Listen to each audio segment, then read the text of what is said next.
안녕하세요. 공시를 통해 투자 아이디어를 찾아주는 테린이 아빠입니다. 내용 보시고 도움되시면 구독, 좋아요, 알람 부탁드리겠습니다. 이번 시간에는 투자를 어떻게 해야 될까, 투자 자문사 경험을 살려서 내용을 좀 말씀을 드리도록 하겠습니다. 이게 이제 투자 자문사 시절에 이제 주로 그 기관 투자자들, 그러니까 아웃소싱을 담당하시는 분들한테 요런 PPT를 들고 다니면서 이야기를 했었던 게 기억이 나는데요. 우선 이제 그 투자의 어떤 기본 틀에서는 지금 현재 그 주식 시장이 투자를 해도 될까? 안 될까? 이거를 이제 파악을 해야 됩니다. 그러면 그걸 어떻게 파악을 하느냐?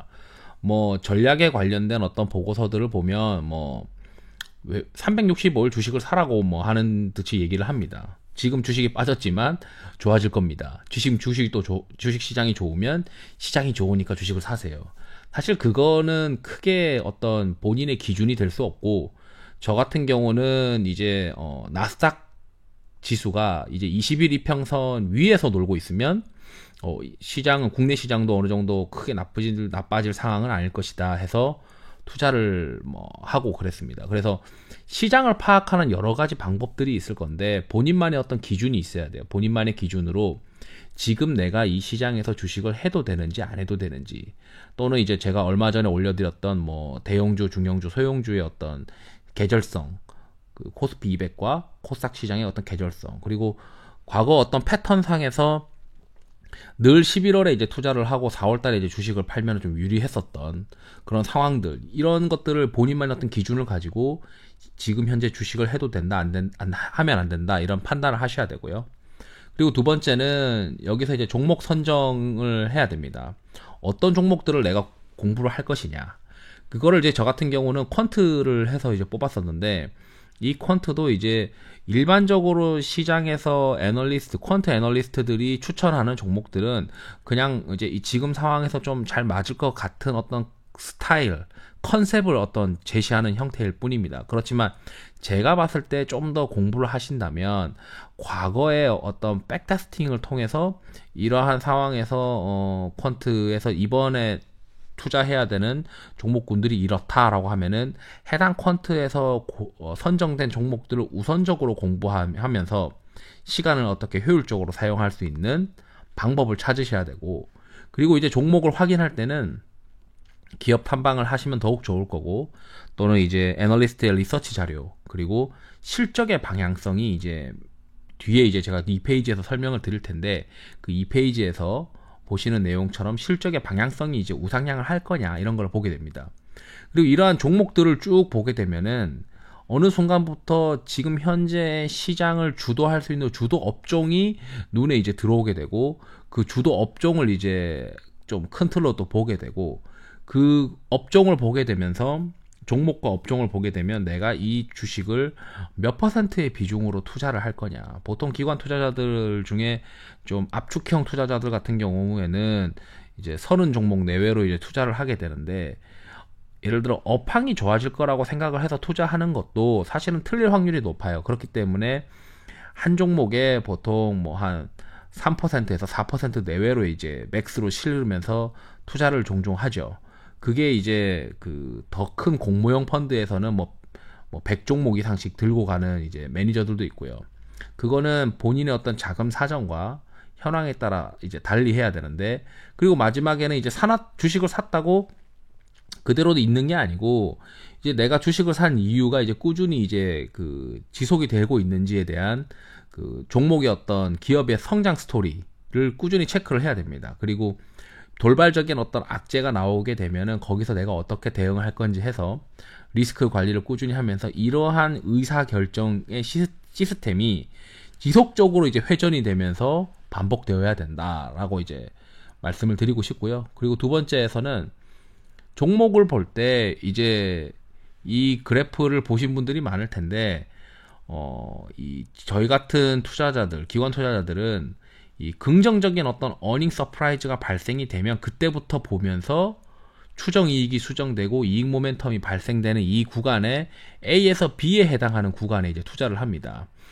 보통 잘못된 성장주 투자하시는 분들은 B에서 C를 하죠. 이미 주가 어떤 실적이 다 나오고 좋아졌는데 이미 다 좋아진 걸 남들이 다 알고 주가에 반영되어 있는데 이걸 들고 가다 보니까 갑자기 또 생각했던 어닝이 서프라이즈가 나오지 않고 컨센서스를 하회하는 어떤 실적이 나오게 되면서 B에서 C로 투자를 하면서 주가가 이제 문제가 되는 경우가 있고, 또는 이제 그 가치주 하시는 분들은 그 C에서 성장에 이제 곡점을 찍고 추정이익이 수정이 되고 너무나도 실망이 돼서 주가가 많이 빠진 경우에 D에서 A로 이제 투자를 하시더라고요. 근데 문제는 이제 이 추정이익이 수정이 돼서 주가가 많이 이제 하락이 되어서 밸류에이션이라고 하는 어떤 매력이 있는 거 아니냐라고 주장하는 경우에도 어느 순간 시장에서 생각했을 때 그 긍정적인 어닝 서프라이즈가 발생하지 않고 이 D에 해당하는 영역에서 너무나도 오랫동안 머물게 되는 경우가 있죠. 그렇기 때문에 가장 이제 효율적인 투자는 시장에서는 A에서 B로 투자를 하고, 퀀트의 경우에도 그 국내에서 이제 사용하는 애널리스트들의 퀀트의 대부분의 모델의 그 이익을 이제 기여하는 요인이 사실 컨센서스가 상향되느냐 또는 상향될 수 있느냐를 이제 염두에 두는 거죠. 제가 대형 기업의 대형주에 어떻게 탐방을 가게 되면 단순하게 탐방을 합니다. 기본적인 거는 지금 현재 시장에서 생각하는 이익이 얼마고 그 이익을 상회할 수 있느냐 없느냐에 대해만 위주로 고민을 해요. 그래서 탐방 갔다 오면 보고를 하죠. 시장에서 한 예를 들어 이 회사가 1,000억을 보고 있는데 제가 봤을 때는 1,000억이 안 나올 것 같습니다. 그 이유가 이렇습니다. 그 IR 담당자가 이런 뉘앙스로 이야기를 했습니다. 지난번과 봤을 때 이번에 컨센서스를 좀 부담스러워하는 것 같습니다. 그래서 지금 현재 이 기업은 실적을 발표하게 되면은 어닝 쇼크가 날 가능성이 있고 시장에서 예상하는 것보다 안 좋은 실적이 나올 수 있으니 뭐 이번에 주식을 다 팝시다. 아니면은 주식을 좀 줄여놨다가 어닝이 부정적인 어닝이 그 부정적인 실적이 그 이번에 일회성이기 때문에 미리 좀 줄여놨다가 뭐 이번에 실적을 발표할 때 시장에서 이미 다 반영이 될 테니까 그때 맞춰가지고 주식을 다시 채웁시다. 뭐 이런 전략을 이제 막 말씀을 드렸던 것 같아요. 그리고 분석 포인트가 뭐냐면 종목을 볼 때 이제 QPC 이 개념으로 분석을 하시면은 굉장히 편할 겁니다. Q는 이제 매출이 이제 우상향할 수 있느냐, 그리고 수익성이 이제 그 우상향할 수 있느냐, 뭐 매출 총이익률이 좋아진다거나 원가가 개선이 되거나 또는 판가가 올라서 매출 총이익률이 좋아지거나 또는 이제 그 판관비가 이제 감소가 되거나 이러면서 그 영업이익률이 좋아지거나 이러한 방향성이 우상향할 때 뭐 물론 가장 좋은 거는 수익성이 좋아져야 되니까 원가가 개선되든지 또는 더 좋은 거는 이제 ASP, 그러니까 평균 판매 단가가 높아지면서 회사의 어떤 뭐 그 매출 체력에 더 좋아지든지 그러면서 우상향하는지 또는 이제 그 회사의 어떤 영업 외단에서 발생할 수 있는 비용이 낮아지든지 이러면서 실적의 방향성을 체크하는 겁니다. 정확하게 다음 분기 실적이 얼마다, 올해 실적은 얼마다, 이거는 그 투자자가 사실 알 수가 없어요. 그런 거를 일일이 알려고 하는 거는 모델링을 해야 되는 애널리스트들이고, 투자를 해야 되는 우리 같은 경우에는 실적의 방향성이 우상향하는 기간이 언제까지 될까를 고민하게 됩니다. 그리고 그 실적의 방향성이 계속 우상향할 수 있다고 생각하면 그 이제 주당 순이익이 올라갈 거고, 주당 순이익이 올라가면서 이 회사가 지금까지는 멀티플을 예를 들어서 PR을 10배를 받던 기업인데 앞으로는 20배를 받을 수 있는 기업이야. 그러니까 PR이 이제 재평가될 수 있느냐를 굉장히 고민하게 됩니다. 그래서 장기적인 어떤 주가의 어떤 크게 먹는 기업들은 실적이 올라가는 것은 물론이고 그 밸류에이션이 재평가가 이제 연동이 되는 기업을 찾아야 하는 게 저희 이제 기관 투자자들의 숙제였죠. 그래서 이제 이 회사가 평소에는 10배 받았는데 뭐 과거에 아주 좋았던 시절에는 멀티플을 20배까지 받았어. 이번에도 그 과거보다 이번엔 더 좋아지는 것 같으니까 과거에 멀티플 20배를 받을 수 있어. 그러면은 지금 예상 실적 대비해서 밸류에이션 이 정도니까 멀티플 예를 들어 뭐 20배까지 보게 되면 업사이드가 어느 정도 나올 것 같고, 이러한 멀티플이 올라갈 수 있는 요인은 이때쯤에 이렇게 어떤 시장에 영향을 주는 요인들이 발생이 되면서 관심을 많이 받을 것 같아. 이렇게 이제 분석이 되어야 그 우리가 이제 기관 투자자들, 뭐 투자 자문사의 매니저나 뭐 애널리스트나 또는 뭐 운용사의 매니저들, 뭐 우리도 밥을 먹죠. 뭐 점심 때 밥을 먹고 친구들이랑 얘기하면서, 야, 나 이거 보고 있는데 이거 지금 실적 이렇게 되고 밸류에이션 지금 현재 밸류에이션 이거고 앞으로 예상 실적은 밸류에이션 이런데 실적 좋아지는 이유는 이래. 그럼 과거 밸류에이션 이 정도 받았었는데 이번에 잘 되면은 멀티플 올라갈 것 같아. 뭐 이렇게 이제 얘기를 하죠. 예를 들어 이 회사는 뭐 자동차 부품만 했었는데 이제는 전기차 부품을 하니까 성장성 포인트가 있는 부분이 그 이익의 비중이 높아지기 시작했으니 밸류에이션이 이제 높아질 수밖에 없어. 뭐 이런 얘기들을 하는 게 점심 먹거나 저녁 먹거나 하면서 하는 얘기들이 다 이런 겁니다. 그러면서 서로 의견을 교환을 하죠. 그러한 의견을 교환하는 행위 자체가 투자에 대한 어떤 시각이 기관 투자자스럽게 변경이 되는 어떤 기회가 됐던 것 같아요. 지금도 이제 뭐 얘기를 많이 하고 있는데, 그러면서 이제 제가 좀 여러 가지를 이제 정리를 해봤는데, 재밌는 내용들을 저희가 이제 친구들 또는 이제 사수라고 표현을 하는데, 저희 이 시장에서 투자 자문사에 있을 때도 그 운용사에 있으셨던 뭐 사수분들이나 뭐 또는 다른 자문사에 있었던 사수분들이나 대동소이한 얘기들을 합니다.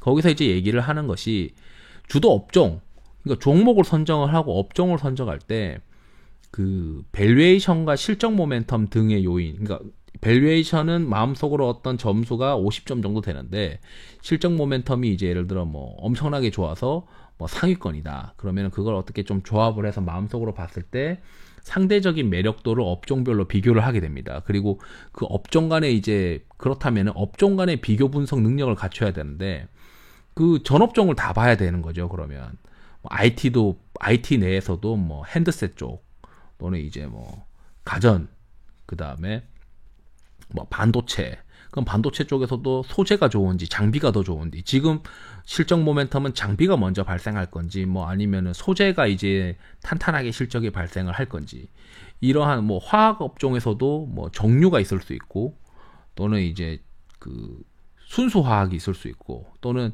하이브리드 캠이라고 해서 뒷단에서 만드는 이제 화학 업종들이 있는데 지금 현재 어떤 화학 업종이 좀 더 매력적인지, 이거를 세분화해서 어떻게 다 비즈니스 모델을 이해할 수 있어야 돼. 그래서 처음에 이제 투자자문사에 가니까 대표님이 상위 코스피 200 상위 종목의 사업의 내용을 다 읽어라. 그러면 시장에서 어떤 대부분의 비즈니스 모델에 대해서 이해를 할 수가 있게 된다. 라고 하셨는데 사실 다 읽지 못했어요. 그래서 여러분들도 업종에서 어떤 키팩터들이 있는데 그 키팩터들을 찾으려고 노력을 해야 되고, 그 전업종에 대해서 이제 다 알면 좋지만 제가 생각했을 때 대한민국에서 알아야 하는 업종은 시간 대비 효율을 봤을 때 IT를 무조건 공부를 해야 됩니다. IT가 시장이 빠르게 변하고 거기에 수혜되는 업종들이 발생을 하게 되면서 굉장히 주가가 빨리 반영이 돼요. 그렇기 때문에 새로운 시장이 열리면서 그 크게 이제 수익을 내시려면은 첫 번째는 IT를 해야 되고, 그 중에서도 대한민국의 어떤 실적을 가장 그 영향을 많이 주는, GDP에서 가장 영향을 많이 주는 반도체를 먼저 공부를 하시는 게 맞지 않겠느냐. 저는 사실 IT를 그렇게 열심히 공부를 하진 못했습니다. 그리고 두 번째는 그 이외에 성장에 관련된 업종들, 이게 왜 성장에 관련된 거를 좀 보라고 말씀을 드리냐면, 시장에서는 성장하는 종목들을 계속 볼 수밖에 없고 지금과 같이 그 상대적으로 저성장 국면이잖아요. 이 저성장 국면에서는 성장하는 것을 볼 수밖에 없습니다. 왜냐하면 인간은 희귀한 거에 관심을 가지기 때문에 모든 기업들이 다 실적이 성장하던 그 경제 성장 시기에는 상대적으로 싼 거를 찾으려고 하는 노력을 하겠지만, 지금처럼 이제 오히려 성장이 더뎌져 있는 상황에서는 성장하는 것들이 희귀하거든요. 다이아몬드가 희귀하듯이 지금은 성장하는 기업들이 희귀하기 때문에 성장하는 기업들에 관심을 많이 가질 수밖에 없다라고 돼 있고, 이러한 업종을 계속 비교 분석하면서 공부를 하면서 이번 주도 업종을 체크를 하면서 항상 고민을 해야 되는 건 다음번 주도 업종은 뭘까? 다음번 주도주는 뭘까? 그래서 이제 친구들이랑 이제 점심 약속을 잡게 되면 투자자문사 재직 시절에서는 다음번 주도 업종은 너는 뭘로 생각을 하고 있냐? 그걸 왜 그렇게 생각을 하느냐? 이런 얘기들을 많이 서로 나누고 했습니다. 그리고 이제 포트폴리오를 이제 구성하는 벤치마크 대비 아웃퍼폼 해야 되는 운용을 하는 경우가 있는데, 어쨌든 간에 이거를 공부를 하면서 어떤 걸 해봤냐면, A라고 하는, 그러니까 IT 업종 중에서 뭐 반도체가 있다고 하면 그 반도체에 관련된 종목 중에서 삼성전자가 나은지, 하이닉스가 나은지, 왜 하이닉스가 좀 더 삼성전자도 지금 더 나은지, 이런 것들을 고민을 해야 되는 거죠. 또는 정유화학 중에서도, 정유 중에서도 뭐 SK이노베이션이 있을 수 있고, 뭐 GS가 있을 수 있고, 지주회사 형태인 GS가 있을 수 있고요. 그 다음에 이제 S-오일이 있을 수 있고, 그 셋 중에서 뭐가 좀 더 나은 건지, 이렇게 사소한 차이들을 구분을 하면서 지금 현재 상대적으로 좀 더 나은 탑픽을 고르는 그런 훈련을 하게 됩니다. 그리고 그 훈련을 하면서 그 포트폴리오를 구성을 할 때 우리가 축구 감독처럼 공격수를 배치를 해야 되고, 그리고 수비수가 되어야 될 선수들을 배치를 하듯이 이러한 균형 감각을 갖춰야 이 포트폴리오 매니저가 될 수 있더라고요. 그래서 이러한 것들을 갖추기 위해서 굉장히 노력을 많이 했는데, 뭐 이거 다 갖추고 있다고 보기는 어렵죠. 사실 뭐 이거는 이제 약간 원론적인 얘기입니다. 그래서 그 투자자들은 본인의 이제 성격별로 공격수와 수비수의 비중을 맞춰야 되는데, 저 같은 경우는 이제 공격수는 항상 70%, 수비수는 한 30% 이렇게 이제 비중을 좀 그 종목의 어떤 성격을 그렇게 혼용을 했었던 것 같아요. 그리고 이제 현금 비중을 어떻게 하느냐가 이제 문제인데, 이 투자자문사나 운용사의 매니저분들이 이런 얘기를 해요. 현금 비중을 알 수가 없다. 그러니까 시장을 예측을 해야 되는데 마켓 타이밍 너네가 어떻게 예측할 거냐. 사실 저는 그걸 반대를 하고 있는 입장입니다.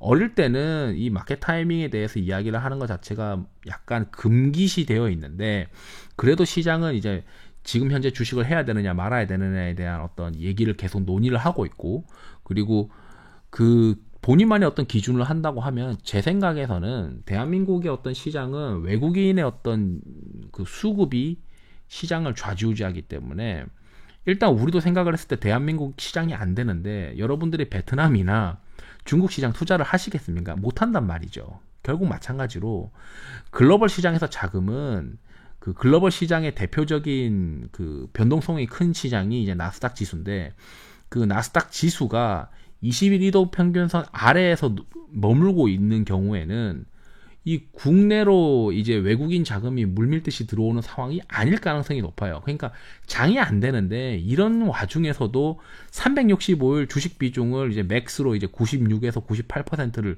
들고 가시는 매니저들이 있는데, 그건 좀 아니지 않냐, 저는 그렇게 생각을 해요. 예를 들어 저 같은 경우는 21평선 아래에 있으면 주식 비중은 한 90%까지만 하고 10% 정도의 현금을 들고 다니면서 리스크 관리를 해야 되는 거 아니냐, 이렇게 생각을 하거든요.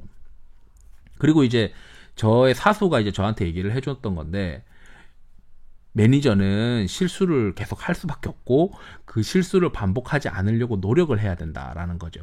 그러니까 본인이 이제 실수를 했을 때 A라고 하는 종목이 너무 좋아 보여서 이거를 좀 샀는데 그 주식이 오히려 박살이 났어요. 그러면은 이제 뭐 전환사채가 있어서 오버행이 있었을 수도 있고요. 그러면 전환사채가 이제 매물로 나올 수 있는 경우에는 투자를 할 때 좀 더 고려를 해야 되는 훈련을 하게 되는 거고, 또는 이제 이 회사가 이제 그 이번에 신사업을 진출을 해서 내가 좋아 보여서 샀는데 사실 이제 신사업이라는 게 잘 안 되죠. 그 신사업이 잘 안 되는 거를 너무 잘 안 되는데 잘 될 거라고 맹신을 했던 거, 아니면은 너무 장기적인 투자 포인트로 기업을 편입을 했는데 당장에 이제 실적이 나오지 않고 있어가지고 주가가 움직이지 않고 횡보만 하고 있다거나, 뭐 이러한 실수들이 되게 많아요. 그리고 밸류에이션이 싸 보여서 샀는데 실제로 실적이 더 나빠지면서 밸류에이션이 비쌌던 거죠. 그러니까 올해 실적은 예를 들어 뭐 100억을 벌 거라고 생각을 해서 샀는데 뭐 실적이 실제로는 50억이 나왔던 거죠. 그러면은 뭐 시가총액이 예를 들어 1000억이라고 하면은 실제 멀티플 PER 10배라고 생각해서 샀는데 멀티플이 실제는 20배였던 거죠. 그러면서 이제 실적을 잘못 예측을 했거나, 그리고 이제 실적의 방향성이 우상향하는지를 이제 점검을 안 했던 거죠. 좀 전에 말씀드렸던 이제 Q, P, C의 어떤 그 Q가 올라가고 P가 이제 올라가고, 그 다음에 비용이 낮아지는 어떤 실적의 방향성이 우상향할 거라고 하는 그런 체크를 잘못했거나, 그 다음에 세 번째는 시장이 선호하는 업종을 이제 체크를 못했던 경우도 있습니다. 이상하게 이 회사는 예를 들어 뭐 휴대폰 시장이 되게 안 좋은 상황이 종종 와요. 뭐 삼성전자의 휴대폰 시장 점유율이 떨어지고 있다거나 그러면서 전반적으로 이제 휴대폰 시장 주가들이 안 좋은데 어떤 A라고 하는 종목이 그 와중에 뭐 삼성전자의 일부 신제품이 새로 나오는 폰에 새로 나온 기술이 채택이 되면서 이 회사가 좋아질 수 있는 여지가 있어서 그래도 이 회사는 괜찮을 거야 생각하고 투자를 했는데, 실제로 그러한 상황이 한번 뭐 그렇게 해보시는 분들이 많겠지만 그 효과가 잘 없어요. 왜냐하면 시장은 그 업종에 관심이 없고 그 회사가 아무리 좋다고 해도 그 회사는 주가가 안 가는 거죠.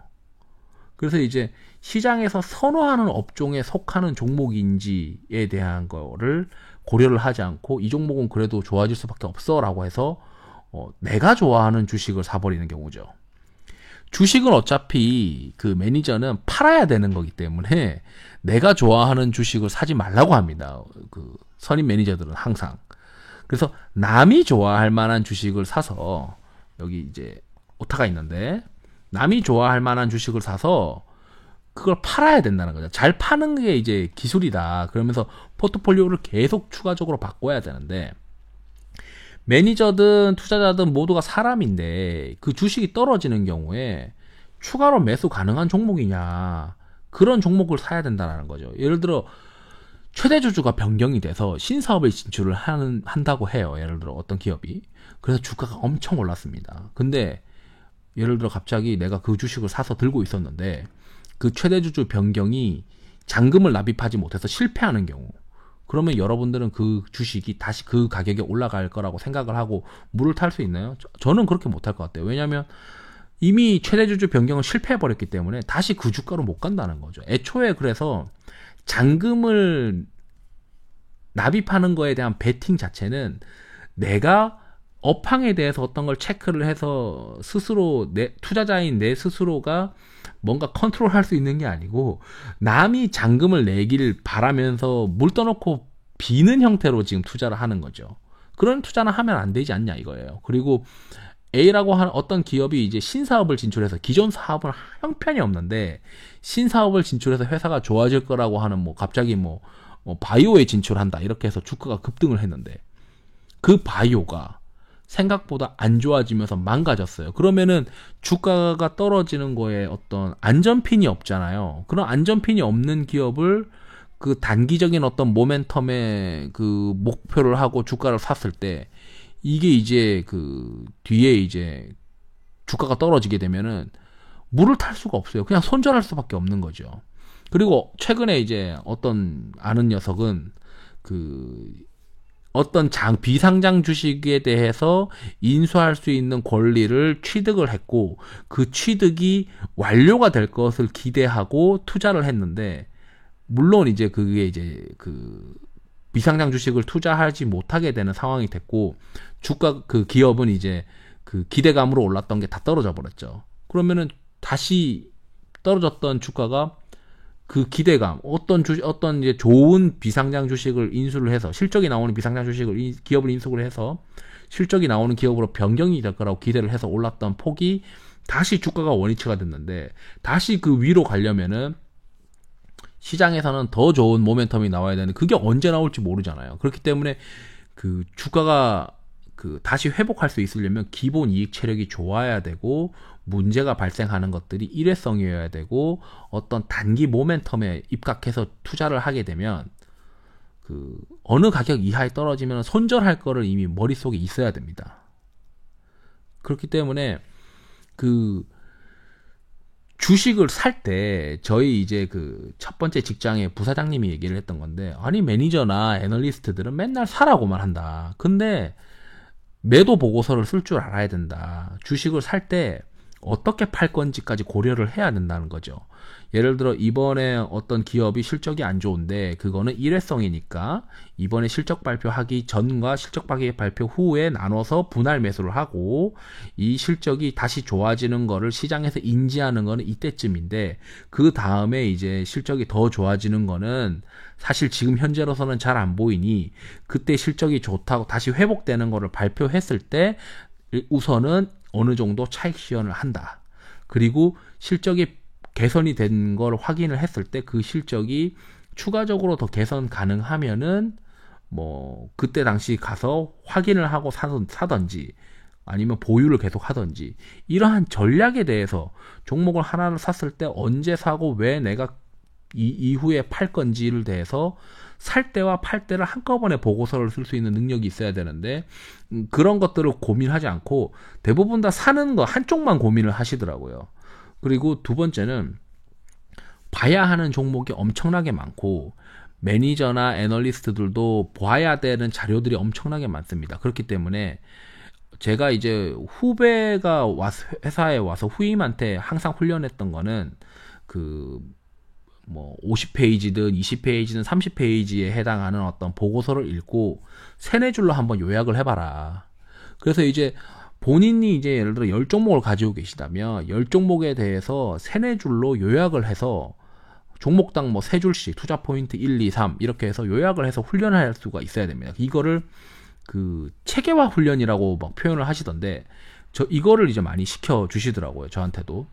그리고 보고서를 써서 머릿속에 넣을 때는 투자 포인트 1, 2, 3, 그 다음에 지금 주식의 어떤 현황, 최근에 발표했던 실적이 어떠하다. 그리고 앞으로의 실적은 이렇게 될 것 같은데 왜 그렇다. 왜 이러이러한 이유로 전망이 이렇게 된다. 그리고 그로 인해서 지금 현재 뭐 내년 실적 기준으로 밸류에이션이 얼만데, 이게 밸류에이션이 그 지금 현재의 밸류에이션이랑 비교했을 때 업사이드가 어느 정도 있다. 그래서 이러한 실적이 언제부터 개선이 되니까 언제 주식을 사고 투자 비중은 이렇게 했으면 좋겠다. 이렇게 해야 되는 거고요. 그리고 이제 투자를 계속 하다 보면은 그 포트폴리오에 구축을 했을 때 그 포트폴리오의 어떤 전체 성과가 어떤 업종에서 이제 많이 발생을 하는지 알아야 돼요. 이거는 이제 나 스스로를 알아야 된다는 건데, 제가 이제 재밌었던 거는 그 투자 자문사에 있으면서 그 기업 설명회를 여의도에서 종종 합니다. 그러면은 뭐 운용사 출신 매니저, 또 투자 자문사 출신 매니저, 요즘 뭐 주식 잘한다고 뭐 얘기하는 매니저들이 다 모여요. 그러면 어떤 관심 있는 기업의 경우에는 그 매니저들이 한 50명에서 한 100명씩 모입니다. 근데 그 50명에서 100명씩 모이는 매니저들의 절반은 시장을 아웃퍼폼하고 있지 못해요. 최근 1년 동안. 그러면서 이제 그런데 그런 분들이랑 얘기를 하잖아요. 엄청나게 똑똑합니다. 거기서 제가 깨달은 거는, 어떤 매니저가 IT를 전문으로 이제 알고 있는데 그 IT를 이제 알면서도 실제 포트폴리오에서는 다른 업종이 수익을 견인하고 있는 경우가 있어요. 그러니까 이제 본인이 이제 잘 안다는 것과 실제 포트폴리오의 성과랑 괴리가 발생하는 거죠. 그러면서 이제 제가 말과 행동이 일치해야 된다라고 이제 얘기를 하는 게, 어떤 매니저는 이제 본인이 이제 투자를 이렇게 하고 비중을 이렇게 조절을 할 거다라고 하는데, 그 회의 시간에는 그렇게 말씀을 하시면서 정작 그 본인이 운용하는 그 자리에 앉는 순간 그 했던 말은 다 까먹고 본능으로 주식을 하기 시작하시는 분들이 있습니다. 그래서 이제 저는 이제, 아니 저분은 말은 이렇게 한다고 해놓고는 실제 행동은 다른 행동을 하는 경우가 있는데, 그래서 말과 행동이 일치하는 분들이 성공하더라고요. 그리고 이게 이제 마지막에 이제 제가 말씀드리고 싶은 게, 개인 투자자도 마찬가지인데 지나치게 어떤 한 종목에 컨빅션을 가지는 분들이 있어요. 그래서 그 주식에 대해서 너무나도 이제 많은 걸 알고 있다라고 착각을 하시고 컨빅션을 가지고 베팅을 하시는데, 제가 경험을 해보니까 기관 투자자 중에 이제 포트폴리오 매니저는 여러 종목을 봐야 되기 때문에 아주 인덱스하게 볼 수도 없고, 회사에서 그런 자료를 주지 않습니다. 그냥 IR 자료랑 IR 담당자랑 커뮤니케이션을 통해서 주식을 사는 게 대다수예요. 근데 컨빅션을 가지는 거는 어폐가 있는 거죠. 반면 제가 상장사 공시 담당자로서 현직인데, 그 전환사채를 발행하기 위해서 기관 투자자와 미팅을 하는 경우가 있어요. 근데 그 기관 투자자들은 회사의 자료, 재무 데이터부터 앞으로 어떻게 실적을 전망하는지에 대해서 다 써서 제출하라고 되어 있습니다. 심지어 회사의 어떤 인건비부터 해서 그 실적에 영향을 주는 기초 자료들을 싹 긁어가요. 근데 운용사나 투자자문사의 포트폴리오 매니저는 그 정도로는 하진 않습니다. 한 종목을 그렇게 깊게 볼 수가 없어요. 전환사채 투자자를 하고 싶은 어떤 기관 투자자는 자신의 그 고객의 돈이 왕창 들어가기 때문에 그러한 회사 내부의 어떤 내부 데이터들을 다 봐야 투자를 하는 거죠. 그래서 내부에서 다 봐서 이 회사가 현금 흐름상으로도 실적이 발생할 수 있는지를 점검을 하는데, 이 포트폴리오 매니저나 우리 같은 소액 투자자들, 뭐 저도 이제 지금 현재는 기관 투자자가 아니니까 기업 탐방을 하지 않습니다. 그래서 그냥 전화상으로 질의만 할 뿐이죠. 그래서 그 지나치게 한 종목의 컨빅션을 가지는 건 아니지 않냐 이거죠. 그리고 그 종목을 투자하고 포트폴리오를 예를 들어 10종목을 구성을 했다면 그 10종목 중에서 그 A라고 하는 종목보다 더 좋은 종목들을 찾기 위해 노력을 해야 된다라는 겁니다. 그 더 좋은 종목이라고 하는 거는 뭐 여러 가지가 있겠지만, 경쟁력이 더 있다든지 이런 것도 있겠지만, 보통 기관 투자자들은 지금 당장 실적과 밸류에이션이 상대적으로 더 싸거나 모멘텀이 있느냐, 이것들을 계속 고민을 하면서 계속 비교 분석하면서 바꿔가는 거를 이제 하죠.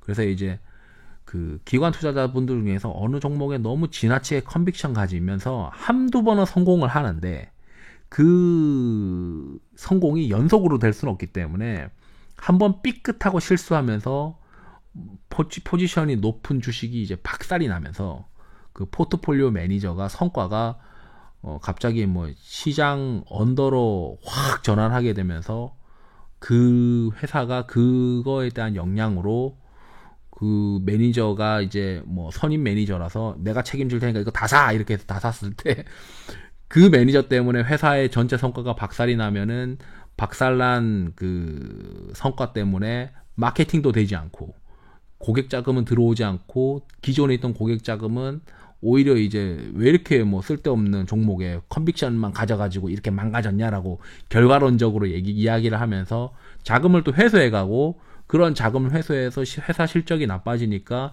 누군가 책임져야 한다 하면서 컨빅션 있게 종목을 밀었던 매니저 너는 나가! 이렇게까지 되는 게 이제 이 시장이거든요. 마찬가지로 이제 소액 투자자들도 뭐 잘 알지도 못하고 회사에 대해서 뭐 빠꼼하게 알지도 못하는데 굉장히 컨빅션을 가지고 이제 비중을 높게 들고 가게 되면은 그게 이제 박살났을 때 그다음부터 이제 투자의 어떤 방향이 꼬이게 되고, 그걸 만회하기 위해서 더 많은 비중을 넣게 되고, 심지어 이제 레버리지를 쓰는 분들도 있죠. 그래서 이제 지나치게 어떤 종목에 컨빅션을 가지지 말고, 제가 봤을 때 한 15종목 정도는 이제 골고루 가져가면서 바꿔갈 수 있는 훈련을 해야 되지 않느냐.